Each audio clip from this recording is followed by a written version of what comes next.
High বন্ধুরা, তোমরা সবাই কেমন আছো? আমি নীল। আজকের ড্রয়িংটা কিন্তু দিওয়ালি স্পেশাল ড্রয়িং। তোমরা বলতে পারো কালী পুজোর ড্রয়িং অথবা দিওয়ালি সেলিব্রেশন ড্রয়িং। চলো শুরু করা যাক। আজকের ড্রয়িংটা খুব সহজভাবে তোমাদের দুটো ফিগার দিয়ে এই ড্রয়িংটা তোমাদের জন্য আমি করেছি। স্টেপ বাই স্টেপ ড্রয়িংটাকে খেয়াল করলে তাহলে কিন্তু তোমরা এই ড্রয়িংটা সহজেই করে উঠতে পারবে। আমি এখানে একটা ফিগার দিয়ে প্রথমে শুরু করছি। যারা কিনা আজকে আমার চ্যানেল প্রথম এসছো তাদেরকে বলবো চ্যানেলটা সাবস্ক্রাইব করতে, কারণ তোমাদের জন্য এই ধরনের ড্রয়িং আমি রেগুলার করে থাকি। তাই তোমরা কিন্তু নতুন নতুন ড্রয়িং রোজ দেখতে পারবে। তোমাদের স্কুল প্রজেক্ট বা স্কুলের ড্রয়িংগুলো কিন্তু এখান থেকে তোমরা বেছে নিয়ে করতে পারবে। যারা কিনা আজকে এসছো প্রথম চ্যানেলে তাদেরকে বলবো বেশ কিছু পুরনো ড্রয়িং আছে, তোমরা কিন্তু চাইলে সেগুলো কিন্তু তুমি দেখে করতে পারবে। চলো শুরু করা যাক আজকের ড্রয়িংটা। প্রথমে দেখো, মানুষটাকে একটা সাইড বাই সাইড করে একটা হাত দিয়ে আমি কিন্তু ড্রয়িংটা শুরু করেছি, কারণ মানুষটাকে একটা সাইড করে বাজিটাকে ফাটাচ্ছে সেই হিসাবে কিন্তু আমি ড্রয়িংটা করছি। তোমরা কিন্তু সহজে এটা করে উঠতে পারবে এই ড্রয়িংটা।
এবার পেছন দিকে আরেকটা ফিগার দিয়ে আরেকটা মানুষ করছি আমি। এই দুটো ফিগার কিন্তু তোমরা আগেই করে নেবে। এরপরে পেছনে ব্যাকগ্রাউন্ডটা খুব সহজেই তোমরা কিন্তু করে নিতে পারবে।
পেছনে ব্যাকগ্রাউন্ডটা দুটো বাড়ি দিয়ে সহজভাবে করলাম, যাতে কিনা তোমরা যারা ছোট বন্ধুরা রয়েছে তাদের জন্য খুব ইজি এই ড্রয়িংটা তোমরা করে উঠতে পারবে।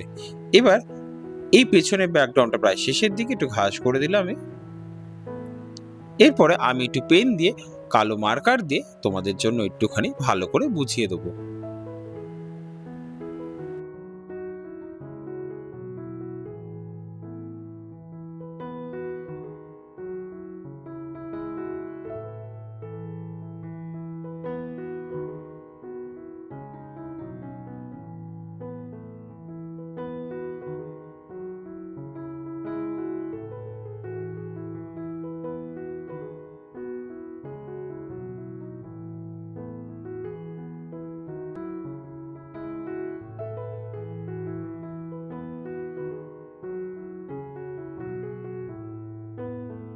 আশা করি বন্ধুরা ড্রয়িংটা তোমাদের ভালো লেগেছে। ভালো লাগলে কমেন্টস করে জানিও, বন্ধুদের সাথে শেয়ার করতে ভুলো না।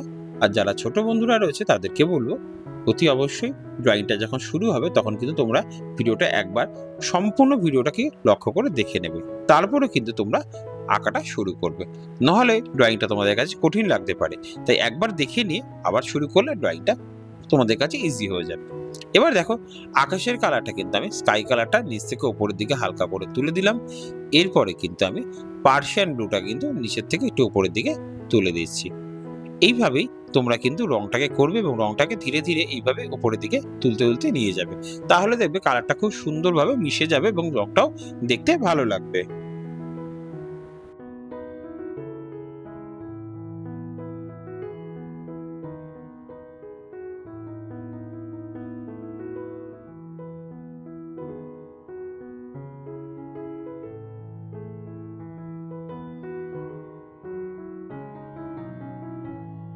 এরপরে কোবাল্ট ব্লুটা দিয়ে সম্পূর্ণ রংটাকে আরেকবার করে দিলাম, তাহলে কি রংটা হালকা হয়ে গেল এবং দেখতেও সুন্দর লাগবে। এই হোয়াইট হোয়াইট জায়গাগুলো কিন্তু সম্পূর্ণভাবে মিশে গেল।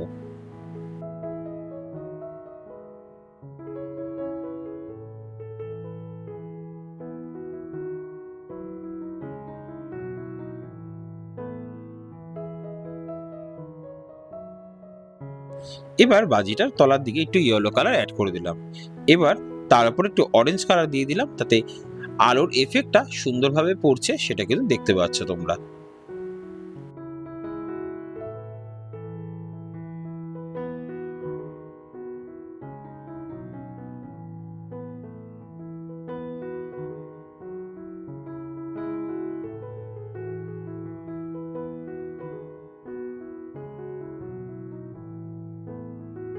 এবার লেমন ইয়েলোটা চারিদিকে সরানোর পরে আমি কিন্তু ওপর থেকে ইয়েলো গ্রিনটা করতে করতে নিচের দিকে নামছি। তোমরাও ইয়েলো গ্রিনটাকে এইভাবে স্লিপিং লাইন করতে করতে নিচের দিকে নিয়ে চলে আসবে।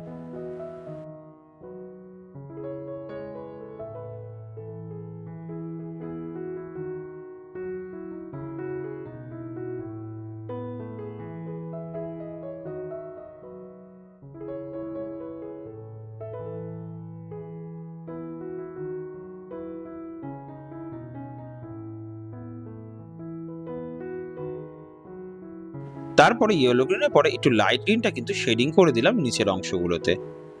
এইভাবেই ছোট ছোট কাজগুলো কিন্তু তোমরা করতে ভুলে যেও না। এই লাইট গ্রিনটাকে ছোট ছোট হোয়াইট হোয়াইট জায়গাগুলোকে ভালো করে মিশিয়ে দেবে, তাহলে রংটা ভালোভাবে মিশে যাবে। এরপরে একটুখানি স্যাপ গ্রিন কালার বা অথবা তোমরা অলিভ গ্রিনও করতে পারো। এখানে অলিভ গ্রিনটাই করবে। অলিভ গ্রিন কালারটাকে হালকা করে শেডিং এর জন্য তলায় একটু ব্যবহার করলাম। এরপরে গাছের কালারে চলে আসলাম। গাছের কালারটা নিচে মিডিয়াম গ্রিন, তারপর একটু লাইট গ্রিন, আর উপরের দিকটা একটু ইয়েলো গ্রিন। তোমরা এখানে হলুদ রং দরকার নেই, কারণ এখানে রাতের ছবি, তাই জন্য হলুদ রং গাছে ইউজ না করাটাই ভালো। পেছনের জঙ্গলটা ইয়েলো গ্রিন আর লাইট গ্রিন দিয়ে করে দিলাম, আর গাছের ডালটা বানসিনিয়া। এবার চলে আসলাম কিন্তু ওই পার্টটা কমপ্লিট করে। এবার পাঁচিলে কিন্তু ওপরে অংশটা কিন্তু ইয়েলো আকার করে দিলাম। ইয়েলো আকারটাকে কিন্তু স্ট্যান্ডিং লাইন করেই করবে, তাতে দেখতে সুন্দর লাগবে। আর নিচের দিকটা কিন্তু বানসিনিয়া অ্যাড করেছি। বানসিনিয়াটাকে স্লিপিং লাইন করে করে নিচের দাগটা করার পরে উপরে দিয়ে কিন্তু আমি স্ট্যান্ডিং লাইন করে উপরে মিশিয়ে দিলাম।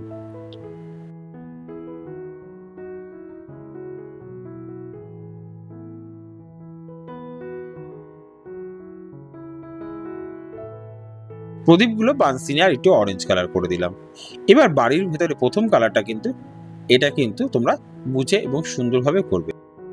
নিচে কোবাল্ট টারকুইজ আর উপরে এমারেল গ্রিন দেবো। এই রংটা সম্পূর্ণটাই কোবাল্ট টারকুইজ আর এমারেল গ্রিন দিয়ে কিন্তু করব। নিচে কোবাল্ট টারকুইজটাকে নিচের দিকে করে রাখলাম এইভাবে স্ট্যান্ডিং লাইন করে, আর উপরের দিকে এমারেল গ্রিনটা দিয়ে মিশিয়ে দেবো। এইভাবে এমারেল গ্রিনটা মিশিয়ে দিলে কালারটা একটু অন্যরকম দেখতে লাগবে, তাই সুন্দর হয়ে উঠবে। এই দেখো উপরের দিকটা কিন্তু আস্তে আস্তে আমি এমারেল গ্রিনটা করে দিলাম।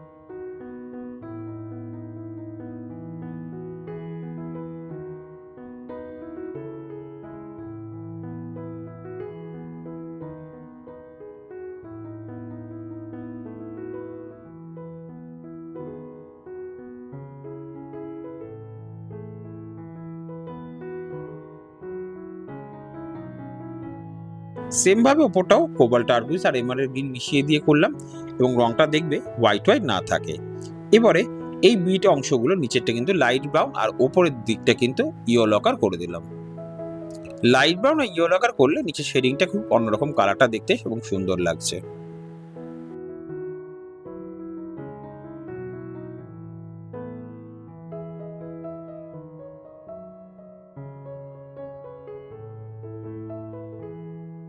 নিচের জায়গাটাও প্রথমে কিন্তু আমি লাইট ব্রাউন কালার করে দিলাম, আর উপরটা হচ্ছে গ্রে রোজ কালার ইউজ করলাম। এবার দরজার দিকে কালারটা কিন্তু ফার্স্টে আমি বানসিনিয়া দিয়ে করে দিলাম বর্ডার, তারপরে কিন্তু দরজার ভেতরে কোবাল্ট ব্লু আমি কালারটা করে দিলাম। তোমরা চাইলে এখানে তোমাদের পছন্দের কালারও দরজায় করতে পারবে।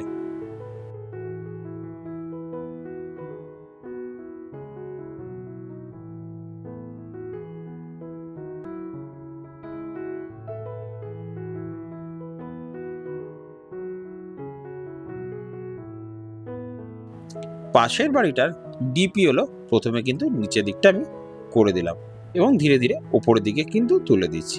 তারপরে হালকা করে কিন্তু একটু কালার করে দিলাম, তারপরে মিডিয়াম ইয়েলোটাও কিন্তু তার উপরে মিশিয়ে দিলাম। সেম ভাবে উপরের অংশটাও কিন্তু আমি করব, নিচটা ডিপ উপরটা একটু হালকা করে দিলাম।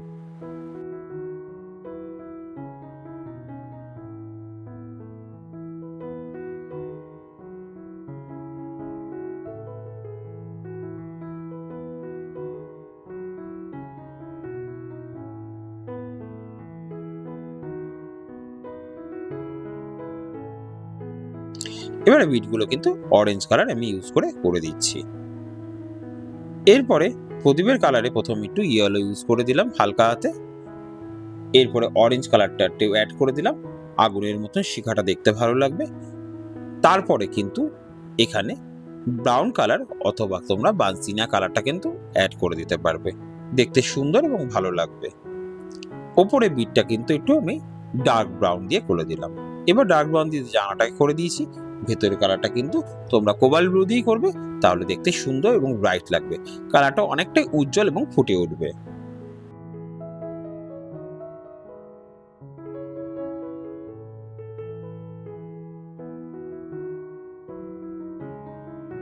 প্যান্টের কালারটা কিন্তু আমি পেল ভায়োলেট কালারটা ইউজ করছি, বা তোমরা একটু ভায়োলেটটা দিয়েও করতে পারবে। ভায়োলেট কালারটা দিলেও কিন্তু ডার্ক একটু দেখতে লাগবে। এরপরে হালকা হাতে পেল ভায়োলেট কালারটা একটু নিচের দিকে ভালো করে মিশিয়ে দিলাম। এইভাবে উপরে অংশটা করার পরে নিচের দিকটা কিন্তু একটু ফাঁকাই রেখেছি। এখানে কিন্তু আমি হালকা হাতে এবার কোবাল্ট ব্লুটা কিন্তু উপরের দিকে তুলে দিলাম। এবার এই সাইডেও কিন্তু হালকা করে কোবাল্ট ব্লুটা উপরের দিকে কিন্তু আমি তুলে দিলাম।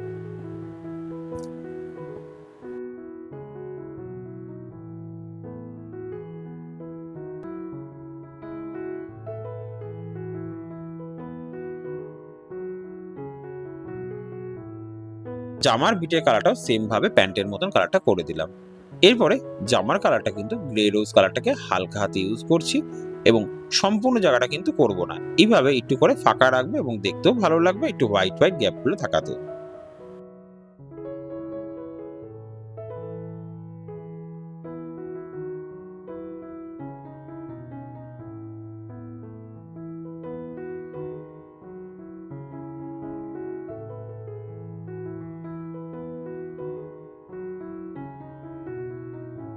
হাতে পায়ে স্কিন কালারটার জন্য কিন্তু প্রথমে কিন্তু পিচ কালার করবে আর একটু ইয়েলো আকার নিচের দিকে হালকা হাতে করে দেবে, তাহলে দেখতেও সুন্দর লাগবে।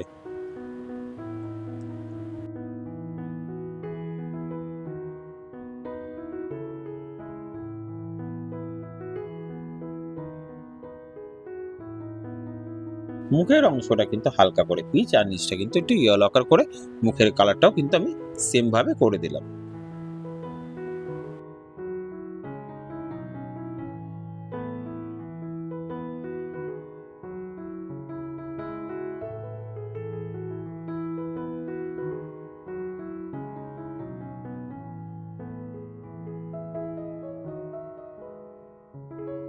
মেয়েটা জামার কালারটা কিন্তু এখানে আমি প্রথমে কিন্তু আমি যেটা করলাম পিঙ্ক কালার, এরপরে যেটা করব স্কারলেট কালারটা কিন্তু করব।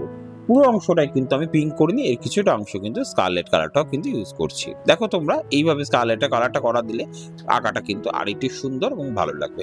আশা করি বন্ধুরা আমার ড্রয়িংটা তোমাদের পছন্দ হয়েছে, ভালো লাগলে কমেন্টস করে জানিও আর নতুন বন্ধুদের বলবো অতি অবশ্যই সাবস্ক্রাইব করতে আর বেল আইকনটা প্রেস করতে, কারণ আমি রেগুলার ছোটদের জন্য কিছু না কিছু ফিগার দিয়ে সাবজেক্ট ড্রয়িং দিয়ে থাকি, তাহলে সাবজেক্ট ড্রয়িং গুলো তোমরা কিন্তু মিস করে যাবে। এইবারে হাতে পায়ে স্কিন কালারটাকে সেম ভাবে আমি একটু পিচ কালার করে দিচ্ছি, তোমরাও একই রকম ভাবে পিচ কালার করে দেবে। চাইলে একটু ইয়েলো ইউজ করতে পারবে, আমি এখানে আজকে ইয়েলো করিনি, একটুখানি পিচ কালার করে দিলাম। এবার চুলের কালারটা কিন্তু আমি এখানে ডার্ক ব্রাউন করে দিলাম। এর ফলে কালো রংটা দিয়ে অথবা তোমরা কালো বর্ডার পেন্সিলটা দিয়ে কিন্তু চুলের অংশটা করবে, কারণ অনেক সময় তোমরা কিন্তু রং দিয়ে করতে গিয়ে আঁকাটা বাজে করে ফেলো। তাই তোমাদের ভালো করে বুঝিয়ে বলি যাতে তোমরা রংটা ভালো করবে এবং ভালো করে শিখতেও পারবে। তাই বর্ডার পেন্সিল ইউজ করতে কিন্তু ভুলবে না। এইভাবে বর্ডার পেন্সিল দিয়ে কিন্তু কাজটা করে ফেলবে। শেষের দিকে আঁকাটা হয়ে গেছে, এবার কিন্তু আমরা শেষের কিছু বর্ডার পেন্সিলের কাজ করব। তোমরা অনেক সময় রং দিয়ে করে থাকো, রং দিয়ে বর্ডার করতে গিয়ে অনেক সময় মোটা হয়ে যায়, তাই জন্য তোমাদের বলবো বর্ডার পেন্সিল জাতীয় জিনিসগুলো দিয়ে করলে আঁকাটা কিন্তু সূক্ষ্ম এবং দেখতেও ভালো লাগবে। এবার আমি হালকা হাতে কিন্তু বর্ডার পেন্সিল দিয়ে করছি। তোমরা এটা মনে রাখবে বর্ডার পেন্সিল মানে যে ডিপ করে কালো করতে হবে তার কোনো কিন্তু মানে নেই, হালকা হাতে করলেই হবে। এবং সবার শেষে কিন্তু আমি চোখটাকেও করব, সেটা কিন্তু আর বর্ডার পেন্সিল দিয়ে করবো না, তখন আমি একটা পেন ব্যবহার করব। শেষটা কিন্তু দেখতে ভুলে যেও না। এরপরে আমি কিন্তু হালকা হাতে এই জিনিসগুলো করছি, তোমরা কিন্তু ধীরে ধীরে স্টেপ বাই স্টেপ গুলো দেখতে থাকবে। যারা প্রথমবার এসছো তাদেরকে বলবো এইখানে যখন ড্রয়িংটা শুরু করবে তার আগে কিন্তু একবার ড্রয়িংটাকে ভালো করে ফলো করে নেবে, তারপরে সেকেন্ড টাইম করতে গেলে তোমাদের কিন্তু আর কোনো রকম অসুবিধা হবে না। প্রথমেই দেখে ভাববেন না যে কঠিন। এই দেখো পায়ের কাজটা কিন্তু একটু শেডিং করে দিলাম, এখানে একটু ডার্ক ব্রাউন কালারটাকে কিন্তু ইউজ করে দিলাম। এই ব্রাউন কালারটা তলার দিকে একটু করে দিলে শেডিংটাকে দেখতে সুন্দর লাগবে। যত সুন্দর আস্তে আস্তে ধীরে ধীরে কাজগুলো করবে ড্রয়িংটা কিন্তু রিয়েলিস্টিকের দিকে পরিণত হবে, তোমরা দেখে মনে হবে খুব সুন্দর এবং উজ্জ্বল লাগছে। এবার দেখো নিচটা একটু ডার্ক ব্রাউন ইউজ করে দিচ্ছি, তো আঁকাটা কিন্তু একটু অন্যরকম ভাবে এবং সুন্দর হয়ে যাচ্ছে। যখনই তোমরা শেডিং ইউজ করবে এবং শেষের দিকে যখন কালার দিয়ে তোমরা একটু বর্ডার দেবে তখন রংটা কিন্তু আরো উজ্জ্বল এবং ব্রাইট হবে। তাই অনেকেই বলছে শেষের দিকে কিন্তু ফিনিশিংটা সবচেয়ে ইম্পর্টেন্ট, ফিনিশিং যত ভালো হবে আঁকা কিন্তু তত তোমাদের খুলে উঠবে এবং সুন্দর লাগবে। এবার দেখো বর্ডার পেন্সিলটা দিয়ে কি সুন্দরভাবে আমি কিন্তু বর্ডার করে দিচ্ছি। এইভাবে তোমরা কিন্তু বর্ডারটা করতে ভুলে যেও না। আবার দেখা হচ্ছে তোমাদের সাথে নতুন ভাবে নতুন ভিডিওতে। তোমরা সবাই ভালো থেকো আর শেষের বর্ডারটা দেখতে ভুলে যেও না। আর ভালো লাগলে কমেন্টস করে জানিও তোমাদের কি ধরনের ড্রয়িং পছন্দ, তোমাদের আমি সেই ধরনের ড্রয়িং করে দেবো।